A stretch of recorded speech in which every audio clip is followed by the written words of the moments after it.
ಬೆಂಗಳೂರು ನಗರದ ಆತ್ಮೀಯ ನಾಗರಿಕ ಬಂಧು ಭಗಿನಿಯರೇ, ನಿಮಗೆಲ್ಲ ನನ್ನ ನಮಸ್ಕಾರಗಳು.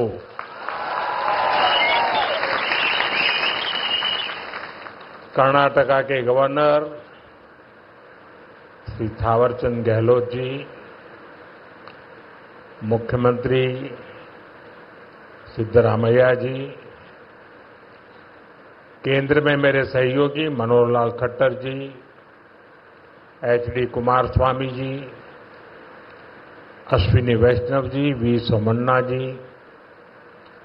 सुश्री शोभा जी, उप मुख्यमंत्री डीके शिवकुमार जी, कर्नाटक सरकार में मंत्री वी सुरेश जी, नेता विपक्ष आर अशोक जी, सांसद तेजस्वी सूर्या जी, डॉक्टर मंजुनाथ जी, एमएलए विजेंद्र येडियुरप्पा जी और कर्नाटका के मेरे भाई और बहनों,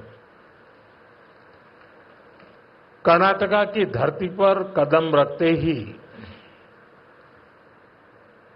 अपनापन सा महसूस होता है. यहां की संस्कृति, यहां के लोगों का प्यार और कन्नड़ा भाषा की मिठास दिल को छू जाती है. सबसे पहले मैं बेंगलुरु शहर की अधिष्ठात्री देवी अन्नम्मा ताई के चरणों में प्रणाम करता हूं.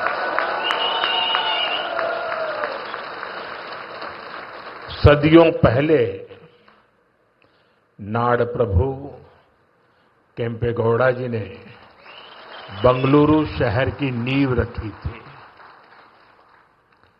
उन्होंने एक ऐसे शहर की संकल्पना की थी जो अपनी परंपराओं से भी जुड़ा हो और साथ ही प्रगति की नई ऊंचाइयों को भी छुए.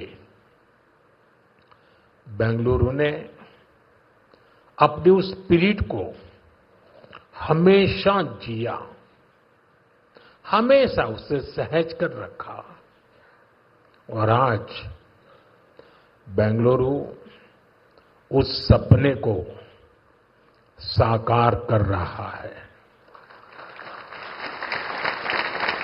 साथियों, बेंगलुरु को हम एक ऐसे शहर के रूप में उभरता देख रहे हैं जो न्यू इंडिया के राइज का सिंबल बन चुका है. एक ऐसा शहर जिसकी आत्मा में तत्वज्ञान है और जिसके एक्शन में टेक ज्ञान है. एक ऐसा शहर जिसने ग्लोबल आईटी मैप पर भारत का परचम लहराया है. बेंगलुरु की इस सक्सेस स्टोरी के पीछे अगर कोई है तो वो यहां के लोगों की, आप सबकी मेहनत और आप सबकी टैलेंट है.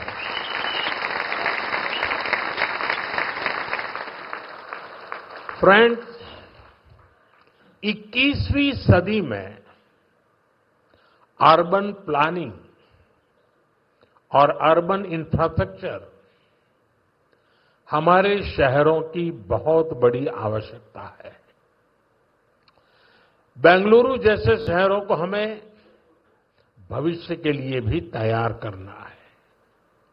बीते समय में बेंगलुरु के लिए भारत सरकार की तरफ से हजारों करोड़ रुपए की योजनाएं शुरू की गई हैं. आज इस अभियान को नई गति मिल रही है. आज बेंगलुरु मेट्रो येलो लाइन का शुभारंभ हुआ है.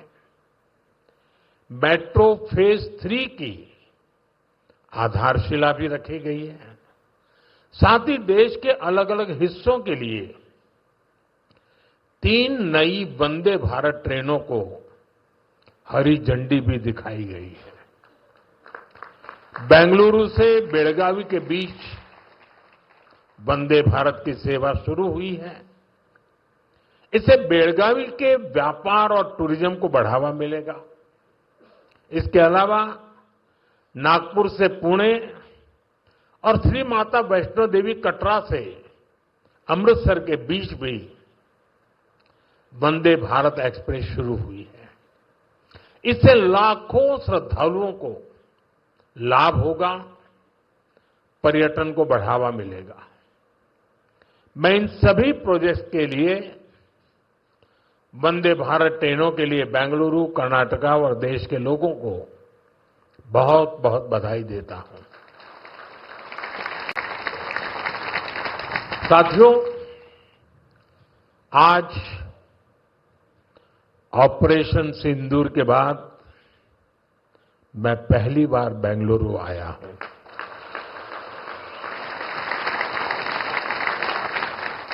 ऑपरेशन सिंदूर में भारतीय सेनाओं की सफलता सीमा पार कई किलोमीटर भीतर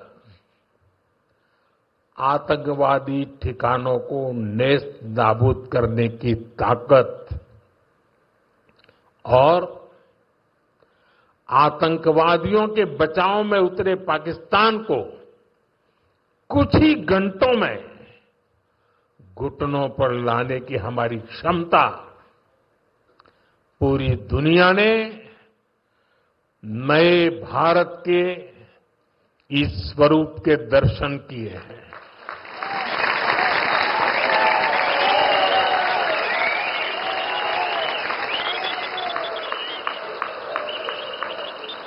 ऑपरेशन सिंदूर की सफलता के पीछे बहुत बड़ी वजह हमारी टेक्नोलॉजी और डिफेंस में मेक इन इंडिया की ताकत है।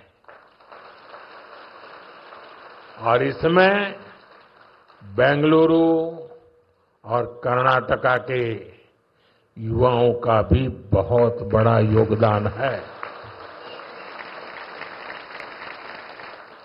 मैं इसके लिए भी आज आप सभी का अभिनंदन करता हूं। साथियों, आज बेंगलुरु की पहचान दुनिया के बड़े सिटीज के साथ होती है। हमें ग्लोबली कॉम्पीट भी करना है, इतना ही नहीं, लीड भी करना है। हम तभी आगे निकलेंगे जब हमारे शहर स्मार्ट होंगे, फास्ट होंगे, एफिशिएंट होंगे। इसलिए आज मॉडर्न इंफ्रा के लिए प्रोजेक्ट पूरे कराने पर हमारा इतना जोर है। आज आरवी रोड से बोम्मा संद्रा तक येलो लाइन शुरू हुई है। ये बेंगलुरु के कई अहम एरियाज को आपस में कनेक्ट करेगी। बसवनगुड़ी से इलेक्ट्रॉनिक सिटी तक ये सफर में भी अब सब कम समय लगेगा। इससे लाखों लोगों के जीवन में ईज ऑफ लिविंग बढ़ेगी, ईज ऑफ वर्किंग बढ़ेगी। साथियों, आज येलो लाइन के लोकार्पण के साथ ही हमने फेज 3 यानी ऑरेंज लाइन का भी शिलान्यास किया है। जब ये लाइन शुरू होगी तो येलो लाइन के साथ मिलकर डेली 25 लाख पैसेंजर्स को फैसिलिटेट करेगी। 25 लाख पैसेंजर। ये बेंगलुरु के ट्रांसपोर्ट सिस्टम को एक नई ताकत देगी, एक नई ऊंचाई देगी। साथियों, बेंगलुरु मेट्रो ने देश को पब्लिक इंफ्रास्ट्रक्चर डेवलपमेंट का एक नया मॉडल भी दिया है। बेंगलुरु मेट्रो कई अहम स्टेशनों के लिए इंफोसिस फाउंडेशन, बायोकॉन और डेल्टा इलेक्ट्रॉनिक जैसी कंपनियों ने पार्ट फंडिंग की है। सीएसआर के इस्तेमाल का ये मॉडल एक बड़ी प्रेरणा है। मैं इस अभिनव प्रयास के लिए कॉरपोरेट सेक्टर को बहुत बहुत बधाई देता हूं। साथियों, आज भारत दुनिया की फास्टेस्ट ग्रोइंग मेजर इकोनॉमी है। पिछले 11 इयर्स में हमारी इकोनॉमी 10वें नंबर से टॉप 5 में पहुंच गई। हम बहुत तेजी से टॉप 3 इकोनॉमी बनने की ओर आगे बढ़ रहे हैं। ये स्पीड हमें कैसे मिली है? ये स्पीड हमें रिफॉर्म, परफॉर्म, ट्रांसफॉर्म की स्पिरिट से मिली है। ये स्पीड हमें साफ नीयत और ईमानदार प्रयासों से मिली है। आप याद करिए, 2014 में मेट्रो सिर्फ 5 शहरों तक सीमित थी, 5 सिटीज। अब 24 सिटीज में 1000 किलोमीटर से ज्यादा मेट्रो नेटवर्क है। भारत अब दुनिया का तीसरा सबसे बड़ा मेट्रो नेटवर्क वाला देश बन गया है। 2014 से पहले लगभग 20,000 किलोमीटर रेल रूट का इलेक्ट्रिफिकेशन हुआ था। यानी देश आजाद होने से 2014 तक हमने पिछले 11 इयर्स में ही 40,000 किलोमीटर से अधिक रेल रूट पर इलेक्ट्रिफिकेशन किया है।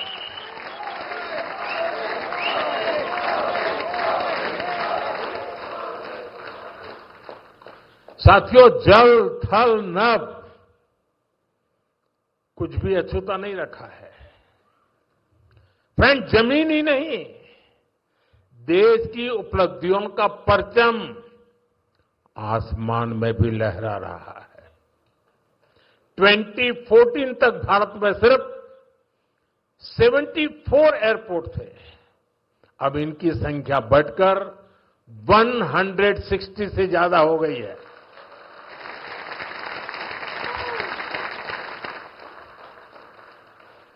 नभ की सिद्धि, थल की सिद्धि और जल की भी वाटरवेज का आंकड़ा भी उतना ही शानदार है। 2014 में सिर्फ 3 नेशनल वाटरवेज ऑपरेशनल थे। अब यह संख्या बढ़कर 30 हो चुकी है। साथियों, हेल्थ और एजुकेशन सेक्टर में भी देश ने एक बड़ी जंप लगाई है। 2014 तक हमारे देश में सिर्फ 7 एम्स और 387 मेडिकल कॉलेज थे। अब 22 एम्स और 704 मेडिकल कॉलेज लोगों की सेवा में जुटे हैं। बीते 11 साल में देश में मेडिकल की 1 लाख से ज्यादा नई सीटें जुड़ी है। आप कल्पना कर सकते हैं इससे हमारे मिडिल क्लास के बच्चों को कितना फायदा है। इन 11 वर्षों में आईआईटीज की संख्या भी 16 से बढ़कर 23, ट्रिपल आईटीज की संख्या 9 से बढ़कर 25 और आईएम्स की संख्या 13 से बढ़कर 21 हो चुकी है। यानी आज स्टूडेंट्स के लिए हायर एजुकेशन में ज्यादा से ज्यादा मौके बन रहे हैं। साथियों, आज देश जिस गति से आगे बढ़ रहा है, उसी गति से गरीब और वंचित का जीवन भी बदल रहा है। हमने प्रधानमंत्री आवास योजना के तहत 4 करोड़ से अधिक पक्के घर दिए हैं। अब हमारी सरकार 3 करोड़ घर और बनने जा रही है। हमने सिर्फ 11 इयर्स में 12 करोड़ से अधिक टॉयलेट्स बनाए हैं। इससे देश की करोड़ों माताओं बहनों को गरिमा, स्वच्छता और सुरक्षा का अधिकार मिला है।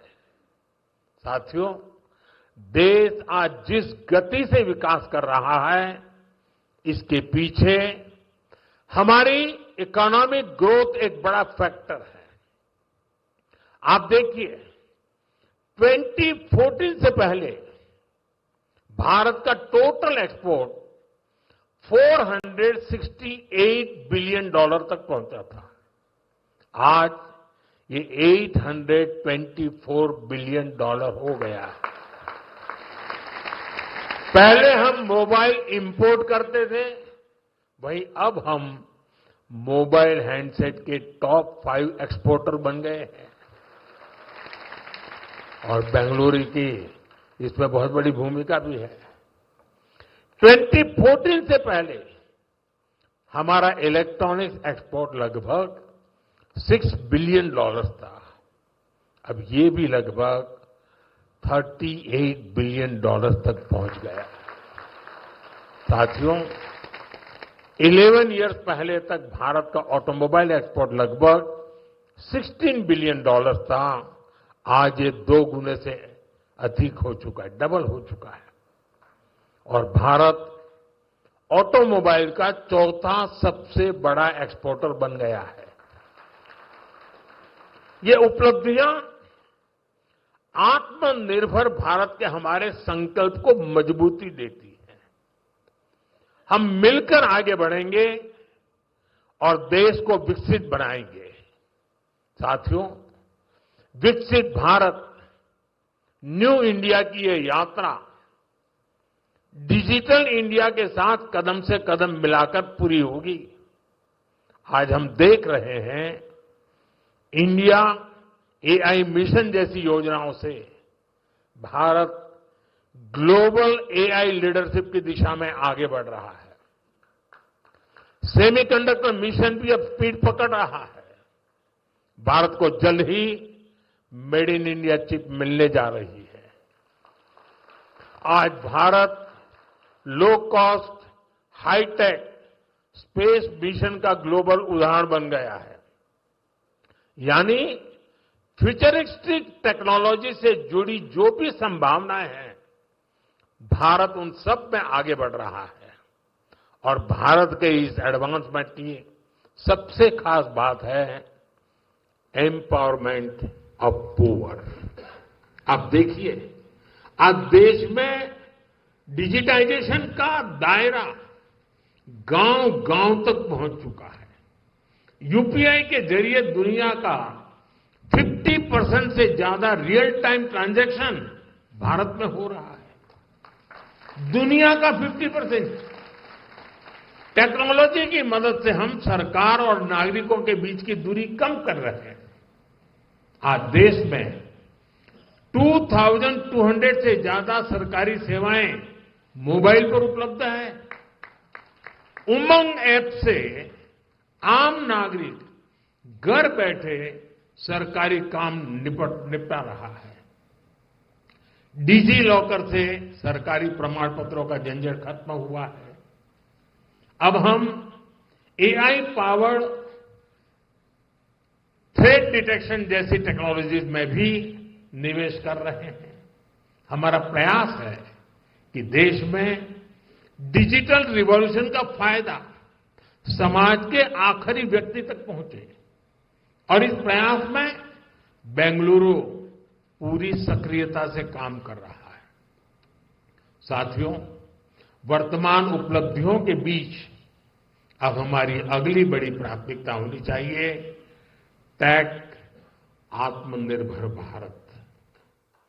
इंडियन टेक कंपनियों ने पूरी दुनिया में अपनी छाप छोड़ी है। हमने पूरे वर्ल्ड के लिए सॉफ्टवेयर और प्रोडक्ट्स बनाए हैं। अब समय है हम भारत की जरूरतों को और ज्यादा प्रायोरिटी दें। हमें नए प्रोडक्ट्स डेवलप करने में और तेजी से आगे बढ़ना है। आज हर डोमेन में सॉफ्टवेयर और ऐप्स का इस्तेमाल हो रहा है। इसमें भारत नई ऊंचाई पर पहुंचे, ये बहुत जरूरी है। जो इमर्जिंग फील्ड्स है, हमें उनमें भी लीड लेने के लिए काम करना होगा। हमें मेक इन इंडिया में मैन्युफैक्चरिंग सेक्टर में भी बेंगलुरु और कर्नाटका की प्रेजेंस को और मजबूत करना है। और मेरा आग्रह है हमारे products zero defect, zero effect के स्टैंडर्ड पर टॉप क्वालिटी के होने चाहिए। यानी बिना डिफेक्ट वाले प्रोडक्ट हो और उन्हें बनाने का नेगेटिव इफेक्ट पर्यावरण पर भी न पड़े। मेरी अपेक्षा है कर्नाटका का टैलेंट आत्मनिर्भर भारत के इस विजन को लीड करे। साथियों, केंद्र सरकार हो या राज्य सरकार, हम सभी जनता की सेवा के लिए हैं। हमें देशवासियों की बेहतरी के लिए साथ मिलकर कदम उठाने हैं। इस दिशा में एक जो सबसे जरूरी जिम्मेदारी है वो है नए रिफॉर्म्स। बीते एक दशक में हमने लगातार रिफॉर्म्स को आगे बढ़ाया है। उदाहरण के तौर पर भारत सरकार ने कानूनों को डीक्रिमिनलाइज करने के लिए जन विश्वास बिल पास किया है और अब इसका जन विश्वास 2.0 भी पारित करने जा रहे हैं। राज्य सरकारें भी ऐसे कानूनों की पहचान कर सकती हैं जिनमें अनावश्यक आपराधिक प्रावधान हैं, उन्हें खत्म किया जा सकता है। हम मिशन कर्मयोगी चला रहे हैं ताकि सरकारी कर्मचारियों को कॉम्पिटेंसी बेस्ड ट्रेनिंग दी जा सके। राज्य भी अपने अधिकारियों के लिए इस लर्निंग फ्रेमवर्क को अपना सकते हैं। हमने एस्पिरेशनल डिस्ट्रिक्ट प्रोग्राम और एस्पिरेशनल ब्लॉक प्रोग्राम पर बहुत जोर दिया है। राज्य भी इसी तरह अपने यहां ऐसे क्षेत्रों की पहचान कर सकते हैं जिन्हें विशेष ध्यान की आवश्यकता है। हमें राज्य सरकार के स्तर पर भी नए रिफॉर्म्स को लगातार पुश करना चाहिए। मुझे विश्वास है हमारे ये साझे प्रयास कर्नाटका को विकास की नई ऊंचाई पर ले जाएंगे। हम साथ मिलकर विकसित भारत के संकल्प को पूरा करेंगे। इसी भाव के साथ मैं एक बार फिर आप सभी को इन डेवलपमेंट प्रोजेक्ट की बहुत बहुत बधाई देता हूं। बहुत बहुत धन्यवाद।